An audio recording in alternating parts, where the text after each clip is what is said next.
ఇప్పుడు మనం కేంద్రకం గురించి చూస్తున్నాం కదా. అయితే ఈ కేంద్రకం అనేది మామూలుగా ఈ ఈ విధంగా ఇది కణం అయితే ఇది మొత్తం కణం అండి. ఇంత పెద్దగా ఉంటుంది కణము. ఇదంతా కణము. ఇదంతా కణం అయితే ఇందులో ఇది కేంద్రకం అనుకుందాం. కేంద్రకం అనుకుంటే ఈ కేంద్రకంలో కూడా మనకు ఈ విధంగా కణద్రవ్యం ఉంటుంది. కేంద్రక ద్రవ్యం కేంద్రకంలో ఉంటుంది కాబట్టి కేంద్రక ద్రవ్యం. ఇది కణంలో ఉంటుంది కాబట్టి ఇది కణద్రవ్యం అంటారు.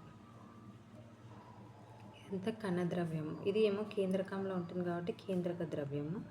అయితే ఈ కేంద్రకంలో ఉన్న ద్రవ్యానికి ఇదేమంటారు? కేంద్రక ద్రవ్యం. ఇదేమో కణద్రవ్యం.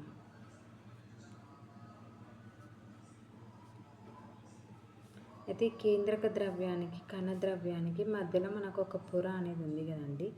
దీన్ని ఏమంటామంటే కేంద్రక త్వచం అన్నమాట. ఇది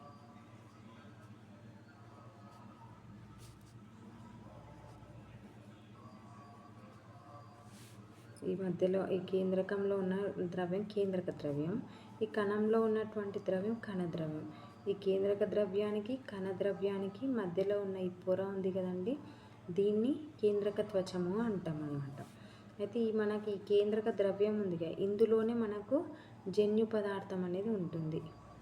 ఇందులో ఈ కేంద్రక పదార్థం ఏదైతే ఉందో దీని లోపల మనకు జన్యు పదార్థం అనేది ఉంటుంది.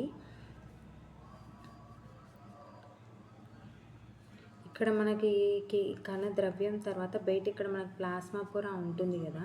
ఇక్కడ ఏ విధంగా అయితే ఈ ప్లాస్మా పొర ఉందో ఇక్కడ ఈ కేంద్రకానికి ఈ కేంద్రక త్వచం ఏదైతే ఉందో ఇది కూడా ఒక ప్లాస్మా పొరలాగా పనిచేస్తుంది. కేంద్రకానికి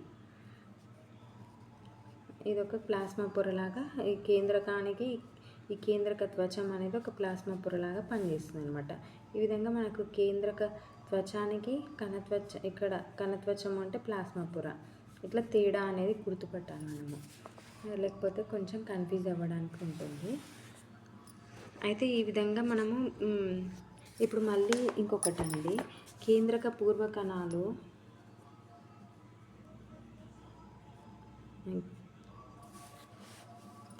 కేంద్రక పూర్వకణం అని చెప్పి అదేవిధంగా నిజ కేంద్రక కణాలు అని చెప్పి అంటారు కదా. దీనికి మనం ఏమనుకుంటే కేంద్రకం లేదేమో, కేంద్రకం ఉండకపోతే అనుకుంటాం కదా. అయితే కేంద్రక పూర్వకణము అంటేనేమో ఇందాక మనము కేంద్రకానికి చుట్టూ ఒక త్వచం అనేది ఉంది అన్నాం కదా, కేంద్రక త్వచము అన్నాం కదా దీన్ని. ఈ కేంద్రక త్వచం అనేది లేకపోతే అలాంటి వాటిని కేంద్రక పూర్వకణాలు అంటారనమాట. మొత్తానికి కేంద్రకమే లేకపోవడం కాదండి, ఈ కేంద్రకానికి చుట్టూ ఇట్లా ఒక త్వచం ఉంది కదా, కేంద్రక త్వచం.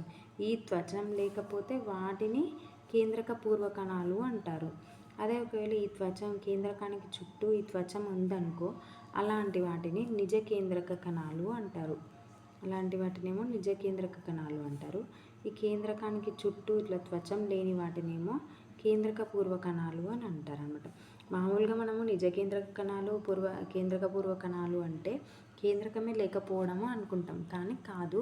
కేంద్రకానికి చుట్టూ ఈ విధంగా ఈ పొర ఏదైతే ఉందో ఆ పొర లేకపోతే వాటిని కేంద్రక పూర్వ కణాలు అంటారు, కేంద్రక త్వచం లేకపోతే. అదేవిధంగా ఆ కేంద్రకానికి చుట్టూ పొర ఉంటుంది కదా, అటువంటి కణాలనేమో నిజ కేంద్రక కణాలు అని అంటారు అన్నమాట. అయితే ఈ కేంద్రక పూర్వ కణాలు మరియు నిజ కేంద్రక కణాలు అంటే కేంద్రకం త్వచం కలిగినటువంటివి అని చెప్పి అంటారు. అయితే కేంద్రక పూర్వ కణం అంటే చెప్పినా కదా, కణత్వచం అనేది లేని కేంద్రక త్వచం, కేంద్రకానికి చుట్టూ త్వచం లేనటువంటి వాటిని కేంద్రక త్వచం అంటే కేంద్రక త్వచం లేని కణాలనే కేంద్రక పూర్వ కణాలు అంటారు. వీటిలో కేంద్రక త్వచం లేనప్పటికీ జన్యు పదార్థం అనేది కణద్రవ్యంలో విస్తరించి ఉంటుంది. మనకు కేంద్రకంలోనే జన్యు పదార్థం అనేది ఉంటుంది అన్నాం కదా. ఇంకా దానికి చుట్టూ ఇట్లా మనకు త్వచం అనేది లేదు కదా. ఇప్పుడు కేంద్రక పూర్వ కణాల్లో ఈ త్వచం లేకపోయినప్పుడు దీనిలో ఉన్న జన్యు పదార్థం ఇదంతా కేంద్రక కణ పదార్థం కదా, కణద్రవ్యంగా ఆ కణద్రవ్యంలోనే ఈ జన్యు పదార్థం అనేది అంతా కలిసిపోయి ఉంటుందంట. అయితే బ్యాక్టీరియాని మనము ఏమంటారు కేంద్రక పూర్వకణం అని అంటారు కదా, అందులో కేంద్రకం ఉండదని. కేంద్రక పూర్వకణానికి బ్యాక్టీరియా కానీ సైనో బ్యాక్టీరియా అంటే నీలి ఆకుపచ్చ శైవలాలని ఎగ్జాంపుల్గా తీసుకుంటాం మనము. ఇవన్నీ కూడా అంటే అందులో ఉన్నటువంటి కేంద్రకానికి కేంద్రక త్వచం అనేది ఉండదు, బ్యాక్టీరియా కానీ అదేవిధంగా సైనో బ్యాక్టీరియా కానీ. అదేవిధంగా ఇప్పుడు ఇదంతా కేంద్రకం గురించి మనం చూసినాము. కేంద్రకం అంటే తెలుసు కదండి, కేంద్రకం అంటే కేంద్రకం ఉంటుంది, కేంద్రకానికి చుట్టూ మనకు ఒక పొర అనేది ఉంటుంది కదా, ఇది కేంద్రక త్వచము. లోపలనేమో కేంద్రక ద్రవ్యం ఉంటుంది, దానిలోని జన్యు పదార్థం ఉంటుంది. అయితే ఈ కేంద్రకానికి లోపల ఉన్న త్వచం అనేది ఉంది కదా, కేంద్రకానికి పొర ఉంటుంది. ఇది లేని వాటినేమో కేంద్రక పూర్వకణాలు అంటారు, త్వచం లేనివి. అదే ఆ కేంద్రకానికి చుట్టూ త్వచం ఉంటేనేమో నిజ కేంద్రక కణాలు అంటారు. ఈ కేంద్రక పూర్వకణాలకు ఎగ్జాంపుల్ అయితేనేమో మనకు బ్యాక్టీరియా కానీ లేదంటే సైనో బ్యాక్టీరియా కానీ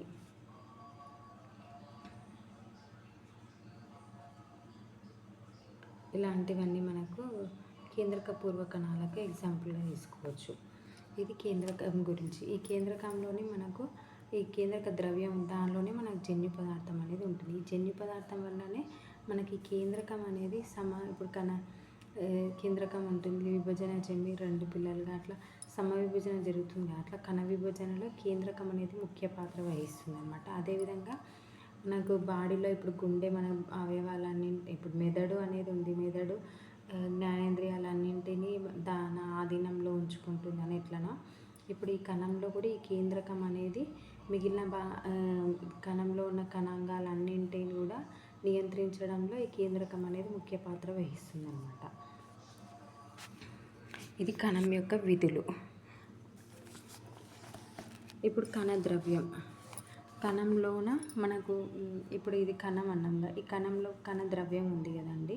ఈ కణద్రవ్యం గురించి ఇప్పుడు మనం ఈ కణద్రవ్యం చేసే విధులు ఏంటి, వాటన్నింటి గురించి ఇప్పుడు తెలుసుకుందాం. కణద్రవ్యం అనేది మనకు ప్లాస్మా పొర చేత ఆవరించి ఉన్న జిగురు లాంటి ద్రవ పదార్థమే కణద్రవ్యము. ఇందులో ప్రత్యేకమైన కణాంగాలనే ఉంటాయి. ఈ కణద్రవ్యము అన్నాం కదండి, ఇక్కడ మధ్యలో ఉంటుంది. ఈ కణద్రవ్యము అనేది మొత్తం ఈ కణం అంతా వ్యాపించి ఉంటుంది. ఈ కణద్రవ్యంలోనే మనకు రకరకాల ఏమంటారు కణాంగాలు ఉంటాయి. అంటే ఇప్పుడు గాల్జీ సంక్లిష్టం కానీ లేదంటే మైట్రోకాండియా కానీ రిక్తికలు కానీ ఇవన్నీ కూడా కణాంగాలు అంటారు వీటిని. ఇవన్నీ కూడా ఈ కణద్రవ్యంలోనే అన్నీ విస్తరించి ఉంటాయి అన్నమాట.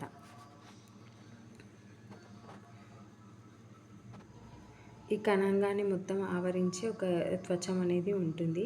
అయితే కేంద్రక పూర్వ కణాల్లో కేంద్రక త్వచమే కాకుండా త్వచం కలిగినటువంటి కణాంగాలు కూడా ఉండవు. త్వచం లేని రైబోజోమ్లు మాత్రమే ఉంటాయి. అయితే మనము ఇంతకుముందు చెప్పాం కదండి, కేంద్రకానికి చుట్టూ ఒక త్వచం ఉంటుంది. అట్లాంటి త్వచం అట్లా కేంద్రక త్వచం ఉంటేనేమో నిజ కేంద్రక కణాలు అంటారని చెప్పినాము. అదేవిధంగా ఈ కేంద్రకానికి చుట్టూ త్వచం లేని వాటిని, అదే కేంద్రక త్వచం లేని వాటిని కేంద్రక పూర్వకణాలు అన్నాం కదా. ఇక్కడ కేంద్రకానికి ఏదైతే ఇప్పుడు కేంద్రకం చుట్టూ త్వచం ఉంటేనేమో ఇందులో ఉన్న కణాంగాలన్నింటికి కూడా చుట్టూ ఇట్లా త్వచం అనేది ఉంటుందన్నమాట. అదే ఇలా కేంద్రకానికి చుట్టూ త్వచం లేదనుకోండి, కేంద్రక త్వచం లేకపోతే ఈ కణాంగాలకు కూడా చుట్టూ త్వచం అనేది ఉండదన్నమాట.